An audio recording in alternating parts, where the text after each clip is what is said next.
Today, I'm going to be talking about the 10th chapter in the Lotus Sutra. And this is a really fascinating chapter and really looking to get into it. So let's just look at the sutra from what's happened, get a little perspective.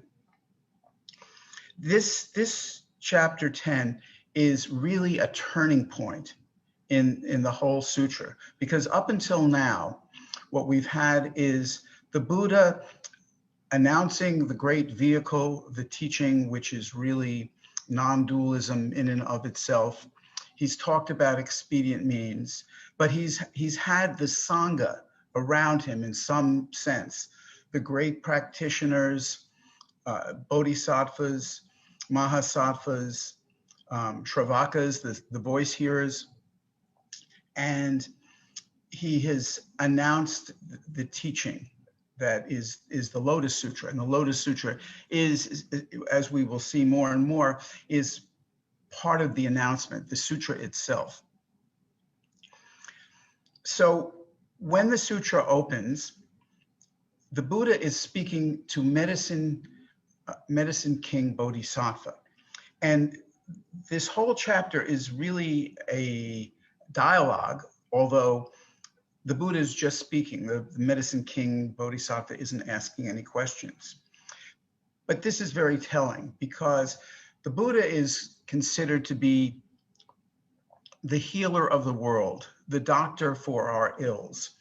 So that the sutra is addressed to the Medicine King Bodhisattva really shows what the sutra is a healing device, something that will remove our vexations, help us deal with suffering, and as the sutra promises very clearly, bring us to supreme awakening. Now, just to give some perspective of how far things have come in terms of what a teacher is, looking back at the Pali Canon and how teachers were considered back then, when the Buddha was first promulgating his teachings, there's a sutta called the Vimasaka Sutta, where the Buddha is actually inviting scrutiny of himself. And he's asking this question, which is a very good question for all of us to ask. How do you pick a teacher? How do you know that a teacher is steering you in the right direction? And the Buddha goes through a number of different steps. You observe the teacher. You see how he or she comports themselves. Are they acting in a wholesome way in terms of body, speech, and mind? If they become famous, is the fame going to their head? Are they starting to develop a cult of personality, so to speak? And then the way this sutta concludes is that you find the teacher, then you follow the teacher's teachings, and the proof of the greatness of the teacher is that you yourself will awaken. So that's how a teacher was looked at, one of the ways. Then there is another sutta where it states, this is also from the Pali Canon, he who hasn't cleared up the Dharma, attended to the meaning of what the learned say, crossed over his own doubts, how can he get others to comprehend? But as one who's embarked on a sturdy boat with rudder and oars, would, thoughtful, skillful, knowing the needed techniques, carry many others across. Even so, an attainer of knowledge, learned and developed in mind, unwavering, can get other people to comprehend when the conditions have arisen for them to lend ear. This is how teachers were looked at in the Pali Canon. But now, the Buddha is proclaiming that his teaching is supreme. There's no longer any doubt. So the standpoint of this 10th chapter is to show the full power of the Buddha's teachings. Now, what I'll do is talk about the sutra in giving a brief outline, and then I will go through the parts. So in a sense, this will be helpful in learning about the sutra, because in a sense, I'll be going through it twice, just a very brief outline of what happens, and then I'll go over things in detail. So the sutra begins with the Buddha talking to Bodhisattva Medicine King, and proclaiming that if anyone hears just one gata, one line from the sutta, and responds with joy, they get a prophecy of full awakening.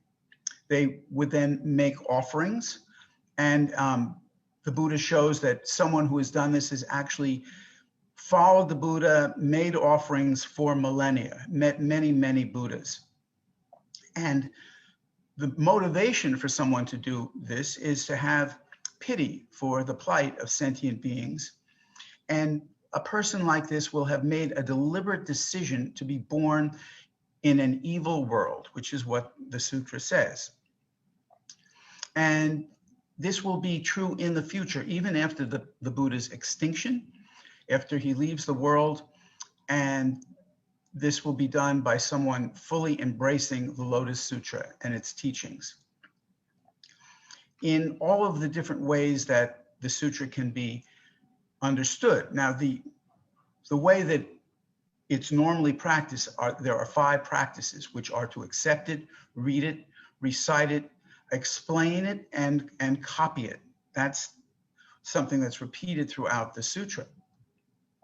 And then anyone who even secretly expounds the sutra will be considered envoys of the Tathagata. The sutra warns about evil people who will revile it, and how difficult it is to understand. And it goes further to say that the people who teach the sutra should be regarded as the Tathagata himself, and adorned in the way that one would adorn the Tathagata. The Buddha advises diligence in practice. He explains that the sutra is, once again, difficult to understand and believe, and goes into reasons for that. There is a metaphor in the sutra about someone who is in a desert searching for water, and they know they're far away from it, but when they start to see a little bit of mud, they know that they're getting close to the teachings. And there is qualification about how people respond to the teachings. Then there's a very famous passage about a practice that is enunciated in the sutra, which is the entering of the Buddha's room, putting on the Buddha's robe, and sitting in the Buddha's seat. And the Buddha will magically support anyone who teaches the sutra by conjuring up beings to shore up any given teacher's talk. So I hope this is happening right now. So that's a very brief outline of just what happens in the sutra. So what I'd like to do is to drill down into some of the issues that have been brought up in the sutra and see what we think about it. So one of the very interesting things about the way that the sutra begins is it's spoken to 80,000 dasher, great worthies, great seekers, great leaders.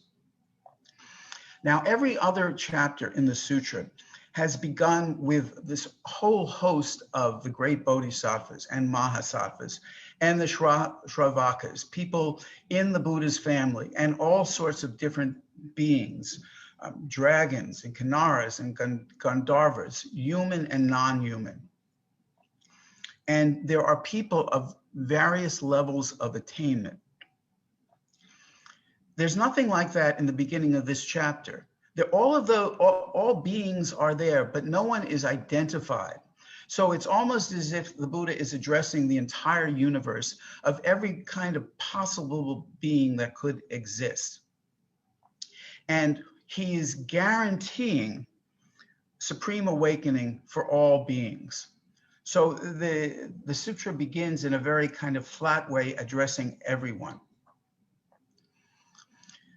Now, when and then another important issue that comes up in this sutra is that you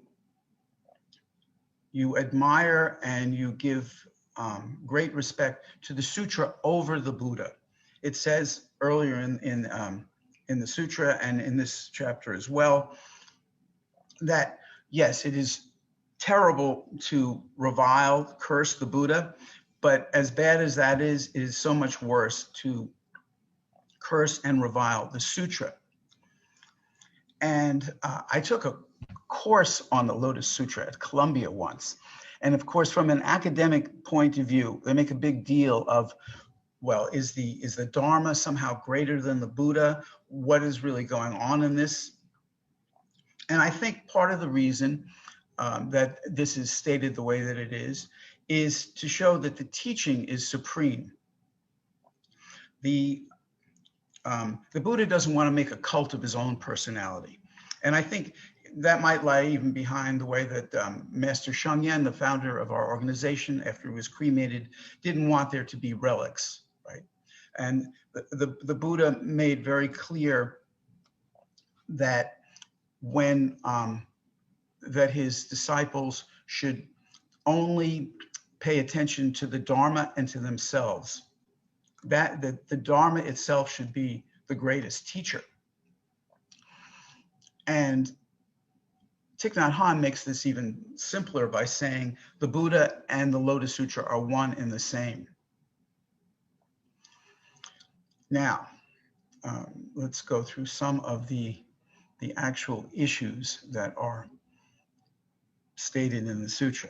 So one very interesting thing are the warnings that the sutra proclaims about people who, first of all, there are people that you should not teach the sutra to, and this is begun much earlier in the sutra. There are people who are very arrogant. As a matter of fact, in the second chapter, just as the Buddha is about to explain his new teachings, and he's shocked all of his listeners to tell them that those of you who have actually achieved nirvana, that was not final extinction.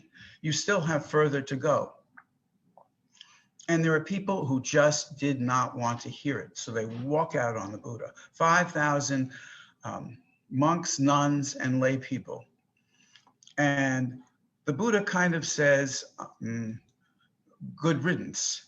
He says, these dregs of the assembly left because of the Buddha's dignity and virtue. Such people of little merit and virtue are incapable of receiving the Buddha.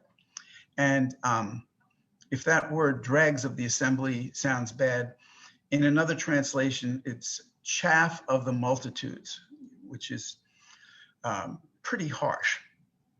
On the other hand, it's really understood that this is something that happens temporarily. People can always come back. People are changing all the time.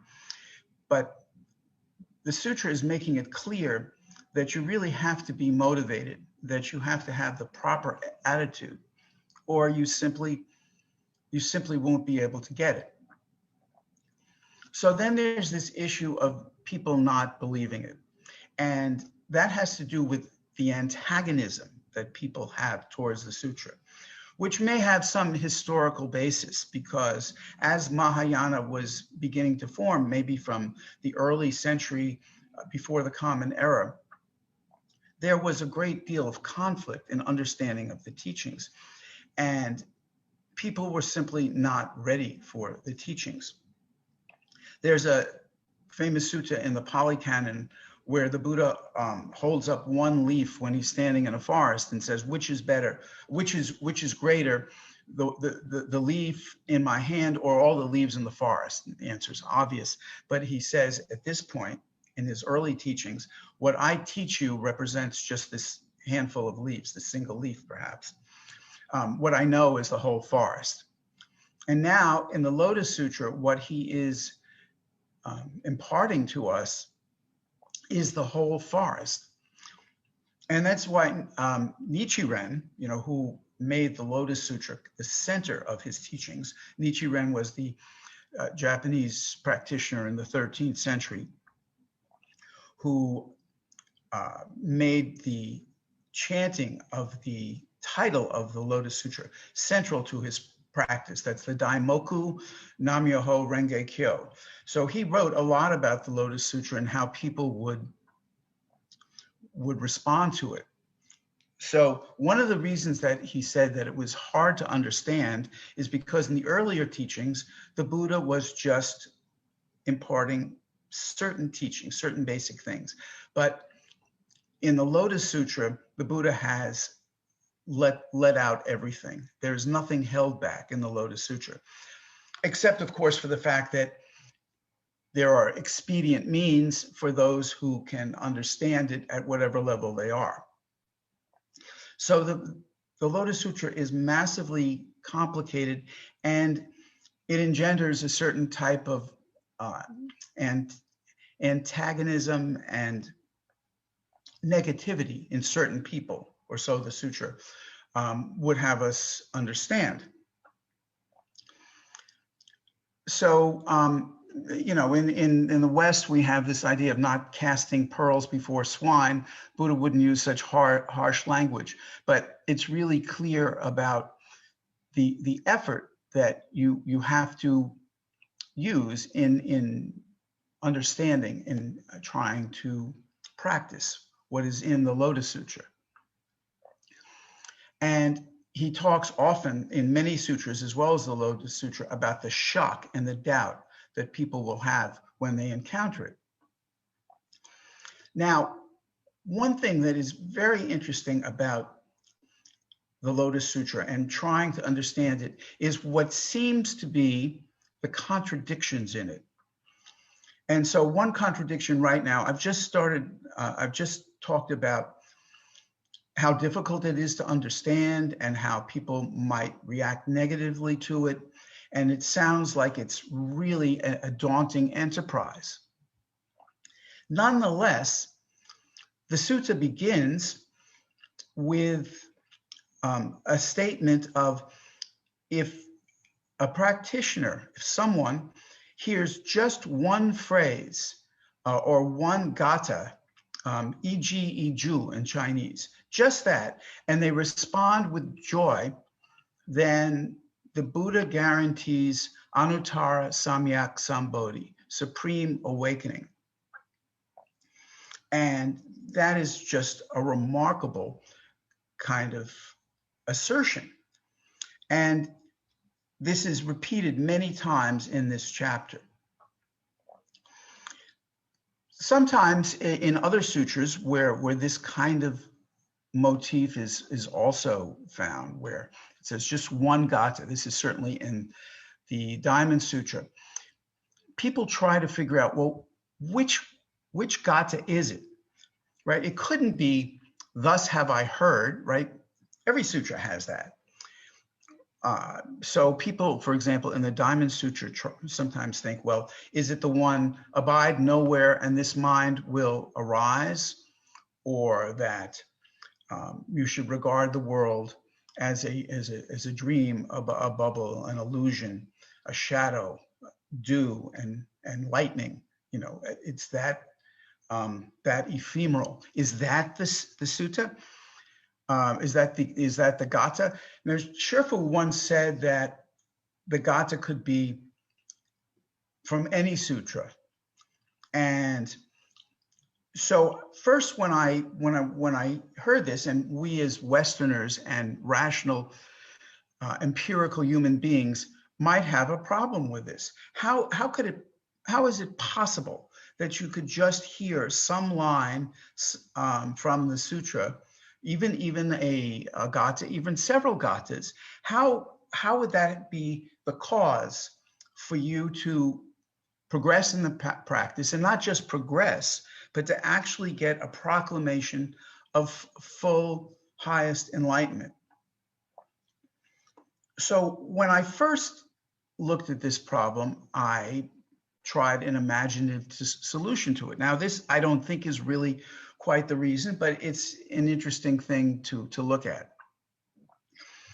Really asking the question of what constitutes a gatha, what constitutes a thought. And this is something that many sutras go into, the nature of language itself and what it conveys, and perhaps the limitless nature of language when everything is connected to everything else.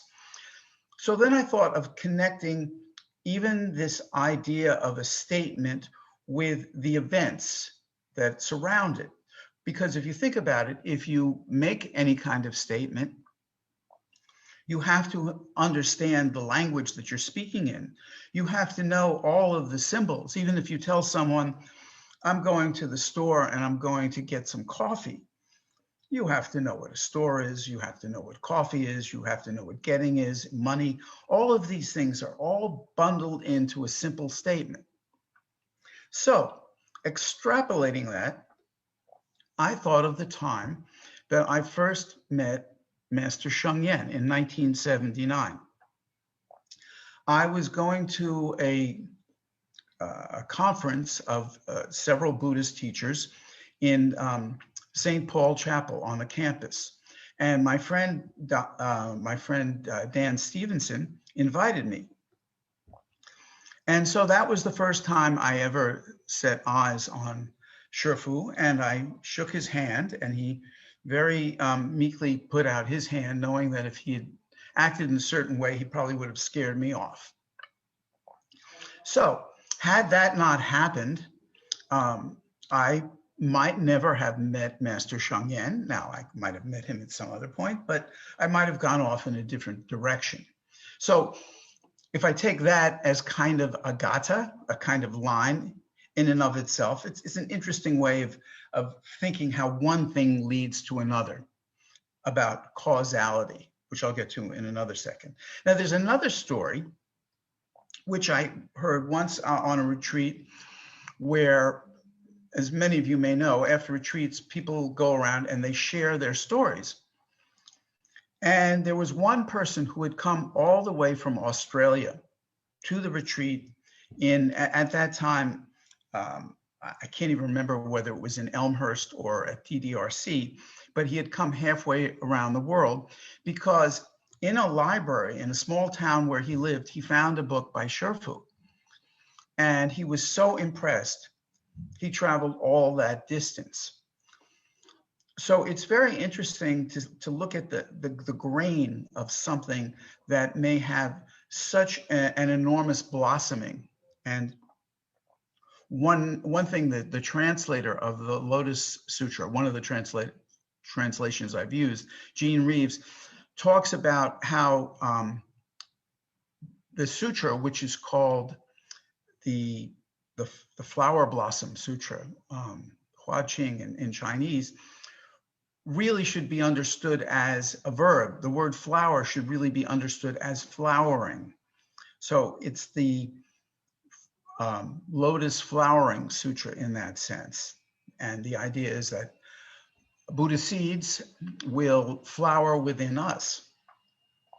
And this is a good point to talk about how the Lotus Sutra is really known for expounding and expanding on Buddha nature, our true nature, what is hidden from us because of our vexations, our conditioning, and many, many things that have happened to us in our lives.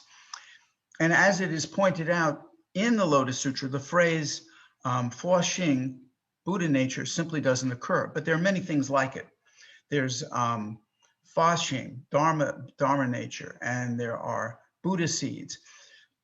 And it is often referred to as expounding Buddha nature, which I think is really true. It doesn't really matter. Right? We don't want to get the confuse truth with facts sometimes. This is really where the sutra is going. And so that kind of causality, I think, is very important. And we can often get lost in what we think is causality, because we know, as Gilbert Gutierrez often says, causes and conditions never fail. But the way that we're really supposed to observe causes and conditions is by observing how they work in either our suffering or our liberation. That's why the 12 links, Pratitya Samutpada, are so important. So if you think about it, if you think about all the causes and conditions that allows this particular call to happen, nobody here, no one could be aware of all of the servers and server farms and the sources of electricity and the development of the computer and the fact that everyone is healthy enough to listen. All of these factors are just a myriad of things which certainly are important in us being here, but they're not that important in us understanding the Dharma. So this one gata, if you extrapolate what that means, it really means starting out on a proper path. And so I'm giving it a lot of leeway because I think this is one way that we can understand it. And then there are stories, of course, many of you know of, for example, Hui Neng, who heard one line from the Diamond Sutra and had an experience of enlightenment. So this really exists in our tradition, and there are examples of it.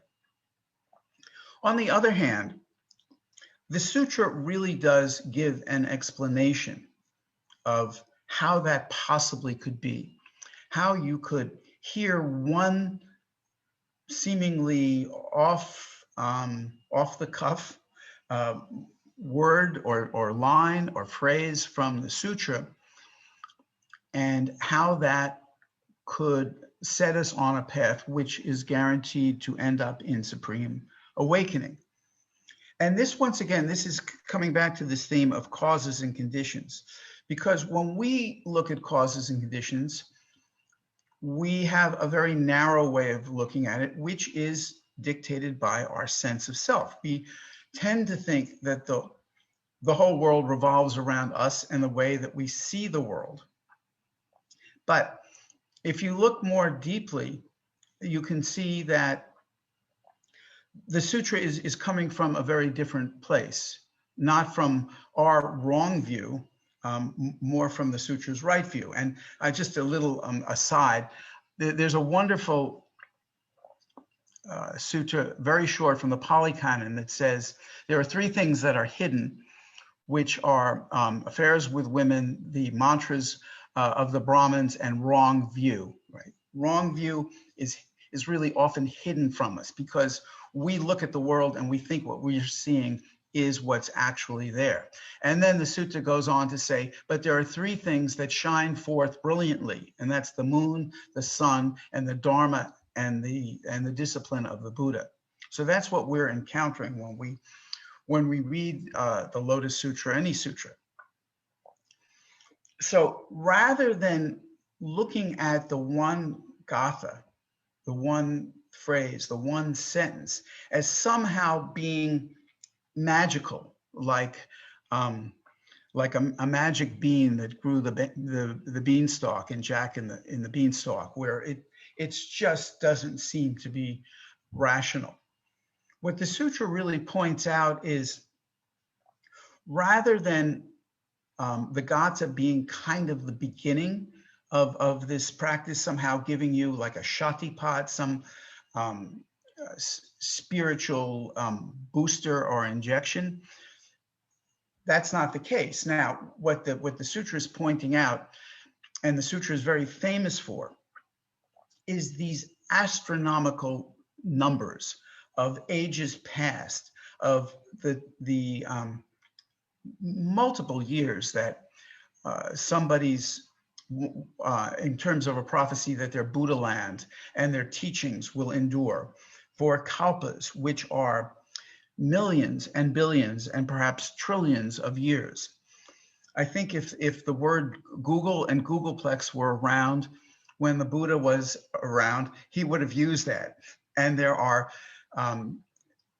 places in the sutra where it's simply incalculable.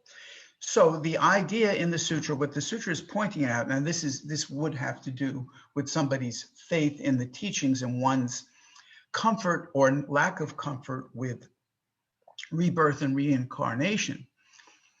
But the Buddha points out that the people who are hearing this one gatha or one sentence have already been practicing for millennia, and they have made offerings to Buddhas, innumerable Buddhas, and it uses phrases like millions and trillions of Buddhas.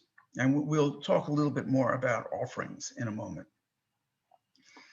So if you can contemplate that for a while, or just accept that, then you can see how this sutra is really coming at the end of the Buddha's teachings. And this, of course, is what many people believe. This is the greatest sutra.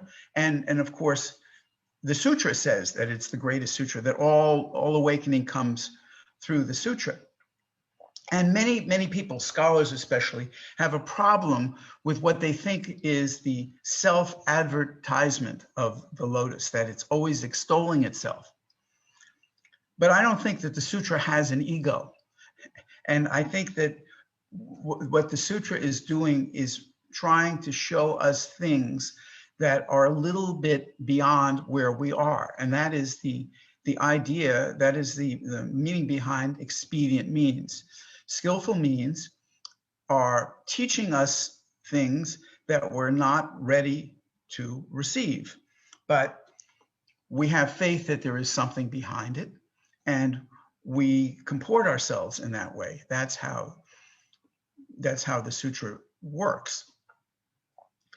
And it's this also explains why someone may have joy when they just respond to the one line. And what's really fascinating about this is that earlier in the sutra, in the second chapter, once the Buddha has explained to Sariputra about expedient means and how he was in a quandary right after his enlightenment of how he would impart his teachings to all sentient beings and fulfill his vows of coming into the world. The Buddha said he came to the world so people could be just like him. He wants to create Buddhas. But how's he going to do that? And Sariputra, once again, as he's getting over his shock, starts to realize that he has heard these teachings before, but he forgot. And I think that's wonderful. I think for those of us who study and really try and learn this, that these great practitioners, and this also happens with Ananda, who may have the greatest memory of any being that ever lived, he also forgot. And this comes out in the 9th chapter. And the Buddha said that I was behind this all the time. I was really watching out for you. And so what happens is there is a remembering, a coming to be aware of something that was always known. And that's what the sutra is showing. And once again, as we practice and we contemplate and we try to encounter the sutra with an open heart, these are things that we can perhaps look at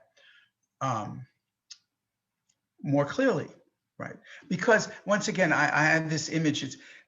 It sounds so strange at first about the one gatha. It reminded me of, imagine if you had kindergartners, little Johnny and little Molly, who've now learned how to build with blocks, finger paint, and use the slide. And the teacher says, well, now I'm awarding you a PhD in quantum physics. Right? That's what it sounds like at first. But it's quite different. It's quite different, as you can see here. There's a real continuity, and the shock and the startling nature of the way people encounter the sutra is kind of a wake up. And the Buddha says later in the sutra that according to your vow, the shock will manifest in different ways. So if someone who has taken the bodhisattva vow is shocked, well, it shows that they're just beginning. But if it's a Shravaka, in other words, someone following the early teachings, the Buddha says someone like that is really very arrogant.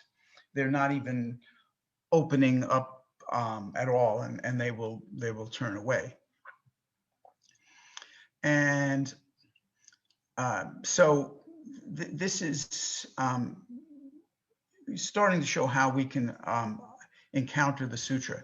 Now, one of the things I wanted to talk about is the offerings, and this has to do with the motivation and the way that we respond to the sutra. Now, I don't know about people who are listening, but we hear about offerings so often that it's a little, for me, it's been a little confusing. I mean, what exactly does an offering mean? And I think this is a good point to be clear on this, because these kind of things are very important in terms of what the sutra is saying, what the sutra's relationship is to us, and what our relationship is to the sutra. There's a kind of connection here. So traditionally, an offering has been four things. It's food, clothing, shelter, and medicine. That's how you support the Sangha, meaning monks and nuns. Now, of course, when the Buddha talks about offerings throughout the Lotus Sutra, and in this chapter as a case in point, the offerings are building stupas and making banners and taking the 7 precious metals and using that to make offerings, and the finest foods and sweets and the most wonderful, beautiful incense, powdered paste. The sutra goes on in a lot of different ways about talking about the offerings. So there is a passage from the Agamas. That the Agamas are the records of the early teachings of the Buddha that are retained in Chinese. So let me read this, and I think this is a very telling thing. So this is from the long Agama Sutra, and this is before the Buddha entered Nirvana. Ananda and his disciples accompanied the Buddha to a place between 2 sala trees in Kushinagara. After Ananda set up the bed for the Buddha folded up his 9-piece robe and lay down on his right side. And unexpectedly, the Buddha whispered to Ananda, this is not the season that the sala trees are in bloom, right? Because some of the devas had actually made the trees that he was lying between, he made them come into bloom. And the Buddha says, this is not a true offering to the Tathagata. He says, I do not praise such offerings. And Ananda did not understand and questioned the Buddha and said, what is it you would call making offerings? So this is very germane to our study of the Lotus Sutra. The Buddha then said to Ananda, people who can receive and practice the Dharma are called those who make offerings to the Tathagata. A person who is able to receive and uphold the Buddha and additionally can practice the Dharma with body, speech, and mind, that is called making offerings to the Tathagata. The Buddha went a step further to explain, even a rarely seen purple flower the size of a chariot wheel offered to the Tathagata, even that is not what the Tathagata deems a suitable offering. Only embodying non-self in all interactions with the 5 skandhas, the 6 root organs, and the 6 sense objects, as well as all things in the external world, is what I consider the highest offerings, the foremost offerings. So even so, by this, the Buddha lets us know that the greatest of offerings is to enter deeply into his wisdom and diligently practice and uphold the Dharma. And I think that explains a deeper meaning of what the offerings can be. And there's another story in the sutras, a very moving story of the Buddha coming into town and a little boy being in the among the spectators, who is so moved by the sight of the Buddha, but he's poor. He has nothing. He has no money or anything. And he picks up a pile of sand and presents it to the Buddha. And the Buddha looks at it and says, what this young boy has offered is more precious than gold and diamonds.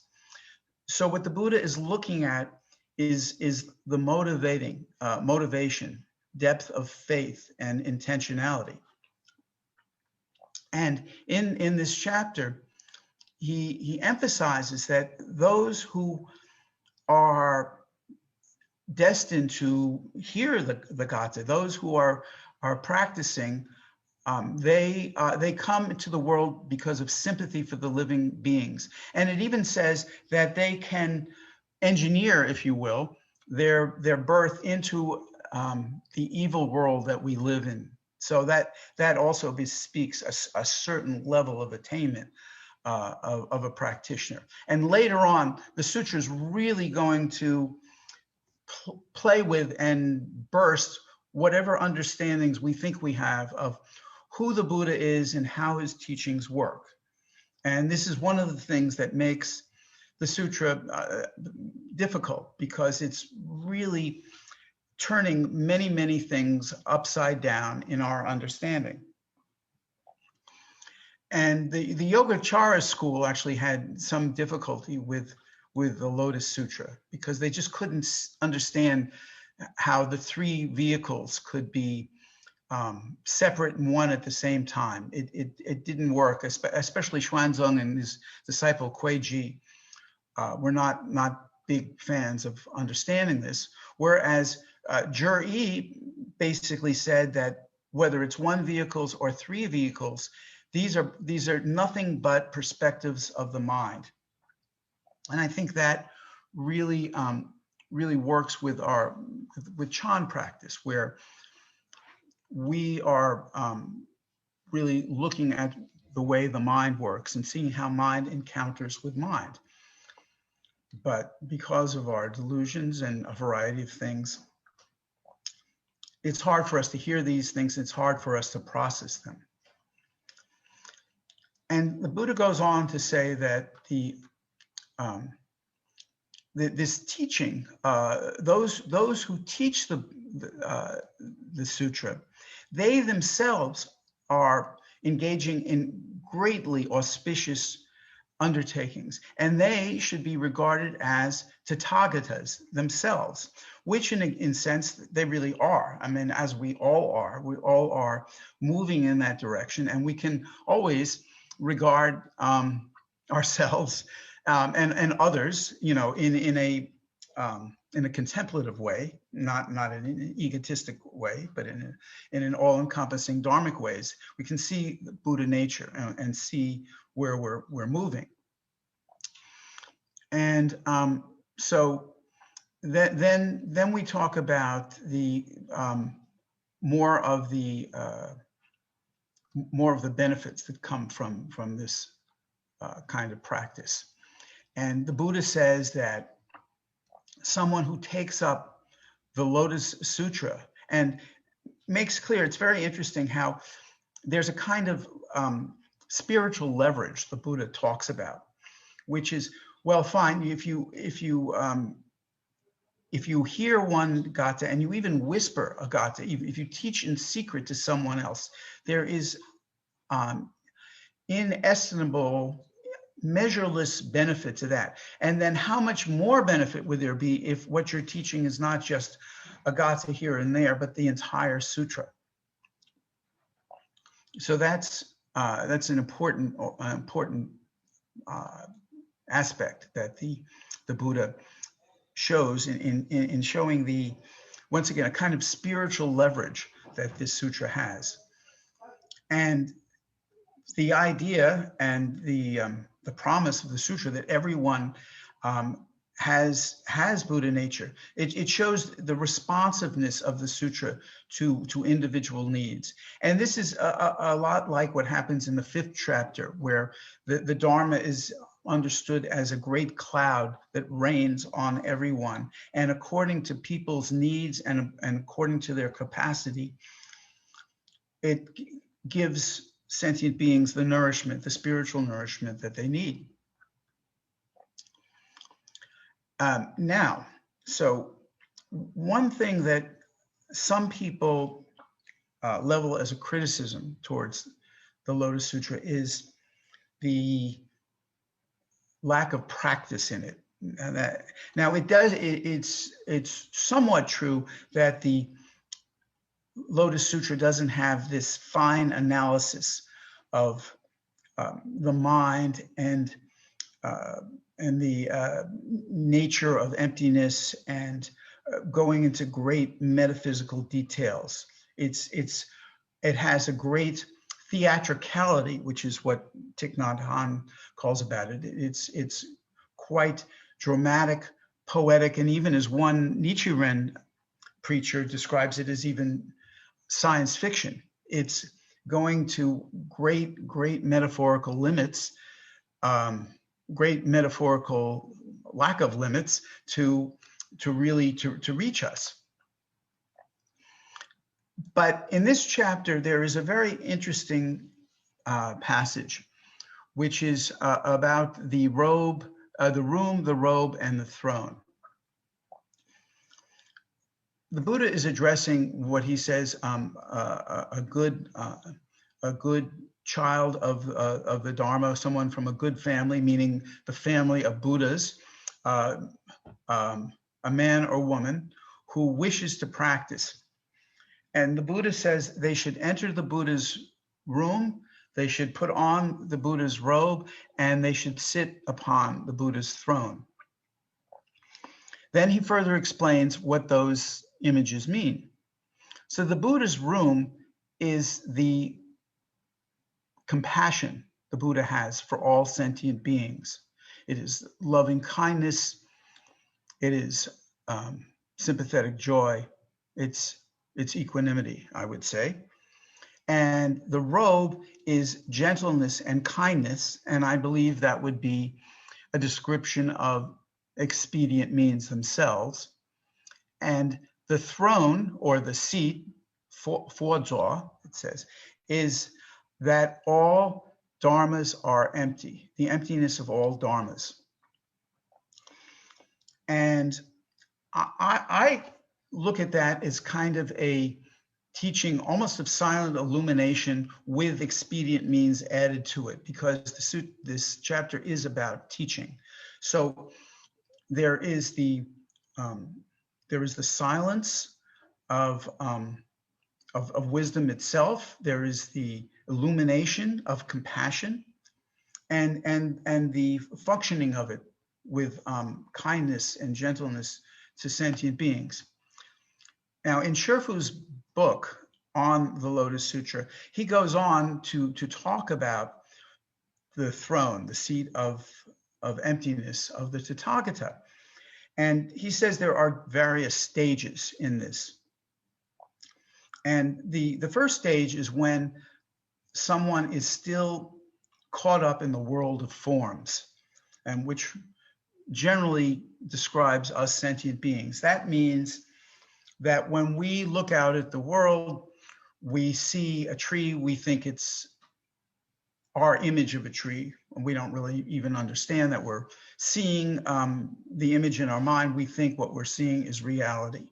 And words, meanings, even practice, even teaching can be still trapped in this world of forms. And this world of forms is really what gives rise, or arises concomitantly with greed, hatred, and ignorance, because we hold on to these images in our minds. So that's the first stage. And then the second stage is when you're no longer attached to the world of forms, and you're teaching the Dharma, but you're still attached to the Dharma. And there is subtle attachment, subtle ego, a variety of things in that. The highest teaching is when there is utter emptiness. There is no longer attachment of any time. And Shifu says that that is really what entails a true teacher of the Dharma. And this is what, you know, we are aspiring to in our practice, to reach these kind of levels. And this is, once again, what is so inspiring about the Lotus Sutra. Now, I did mention earlier that there is a metaphor, one of the, not the last, but the second to last metaphor in the whole sutra. And it seems very simple. And that metaphor is that you're in a desert and you're looking for water, but you're digging and you're digging and you're digging, and all you see is sand. So you know that the water is very far away. Eventually, you start to see the sand gets wet, and then eventually you see mud, and so that you know that the water is somewhere close.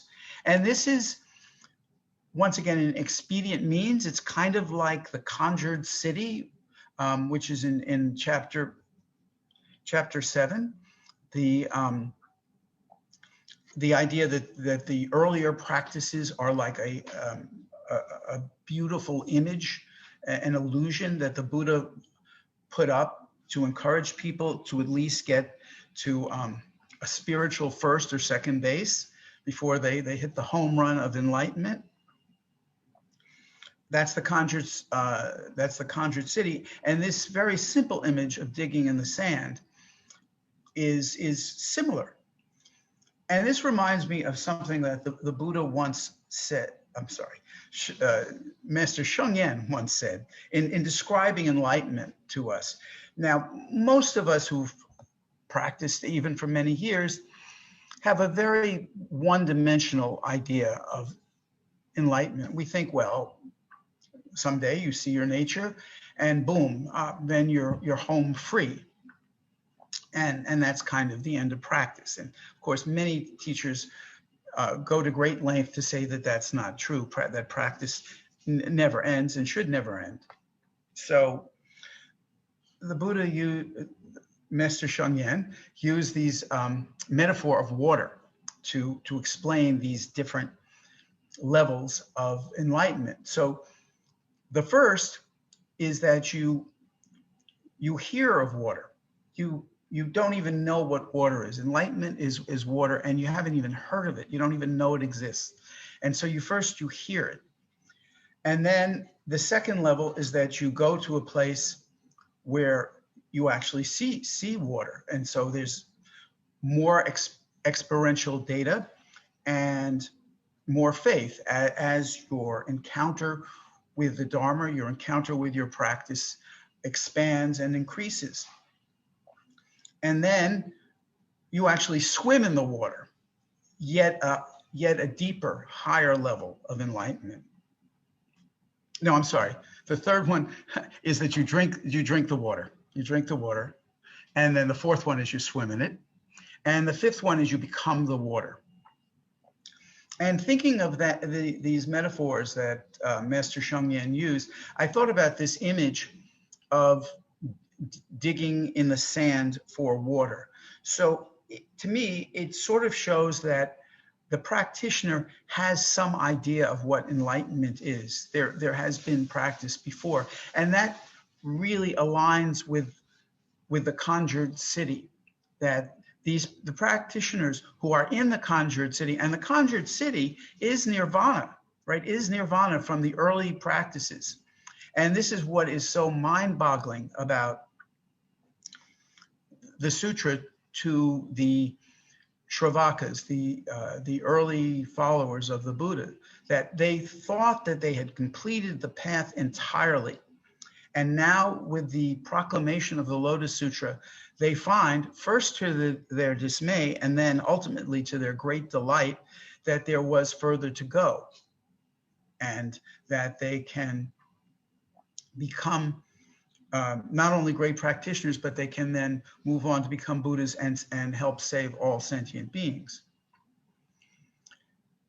So there's a great richness in this chapter. All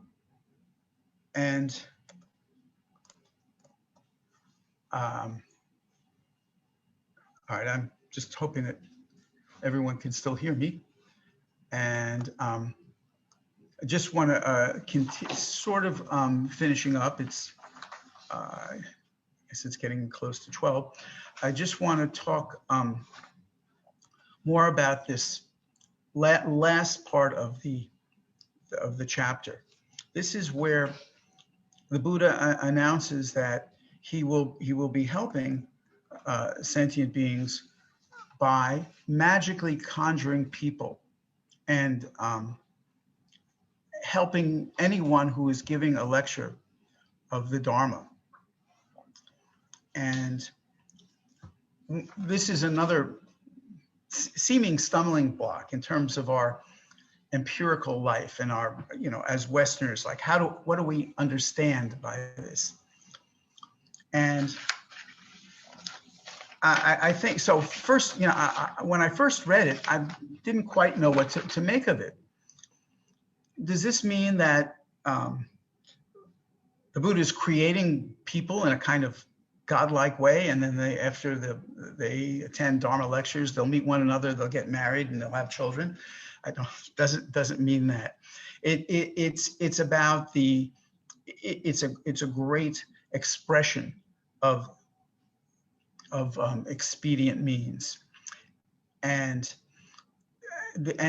continuing with that, the Buddha says that even if he's not in a land where the sutra is being expounded, he will make it happen that people may see his body, which is like more of an experience, a deeper understanding, a deeper encounter with the teaching, which is, I think, what the idea of seeing the Buddha's body means. And they will, and even to the point, if someone is giving the sutra and expounding it and they forget a line, and they confuse things, as I've done it once or twice during this talk, the Buddha will supply the lines to them as they're talking. I thought that was just wonderful.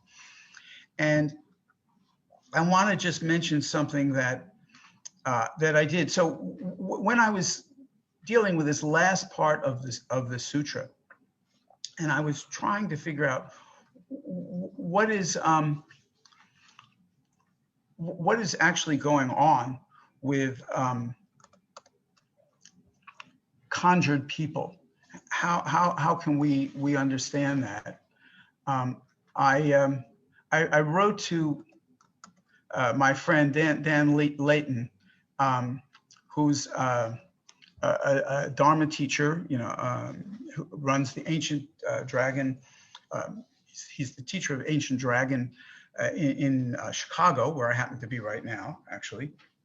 And I asked him about this because he's written extensively on the Lotus Sutra and wrote an entire book about the 15th and 16th chapter in the Lotus Sutra. So I wrote him and I asked him, well, what is his take on conjured people? And he wrote to me, Harry, who do you think conjures the people who come to your talks? Do they conjure themselves? Do you conjure them? Or do they conjure you? Are there any people who are not conjured people? Are conjured people able to conjure other conjured people? Is there anything that is not skillful means? And I think that is a very good way to respond to what's happening in the sutra. And I hope I've given as complete a explanation, description of this chapter, and show how it fits in so beautifully with what has happened before and how it is beginning to move the entire sutra now away from this concentration on sentient beings, and it will soon be turning to the Buddha's and the Buddha's life and what we think of his beginning and his ending and the nature of his teachings. The sutra gets much deeper, more phantasmagorical after this, more imagery, some rather remarkable things. And next week when I talk about the 11th chapter and the stupa in the air, we'll continue this ascent that we're all together on the same journey in our quest for Buddhahood.